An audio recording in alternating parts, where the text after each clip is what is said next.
วัสดีครับพบกับ Home of No กันอีกครั้งวันนี้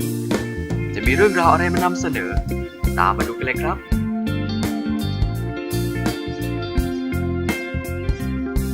ไอเดียใหม่ตกแต่งห้องของคุณด้วยลายวอลเปเปอร์3 มิติที่จะทำให้ห้องของคุณนั้นกลายเป็นศิลปะ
วอลเปเปอร์ในห้องของคุณเป็นแบบไหน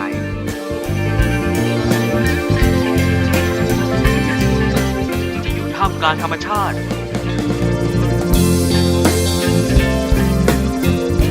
หรือว่าสีสันสดใส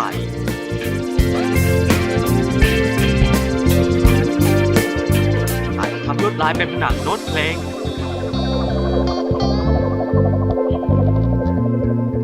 ทั้งนี้เป็นเพียงไกด์ให้คำแนะนำในเรื่องการตกแต่งวอลเปเปอร์เพราะถ้ามีวอลเปเปอร์ติดอยู่ในห้องก็อาจจะทำให้วิสัยทัศน์ในการทำงานของคุณมีประสิทธิภาพมากขึ้นหรือรู้สึกดีที่ได้มองภาพวาดผ่านผนังวอลเปเปอร์และวอลเปเปอร์ของคุณล่ะครับเป็นอย่างไร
อะไรมานำเสนอ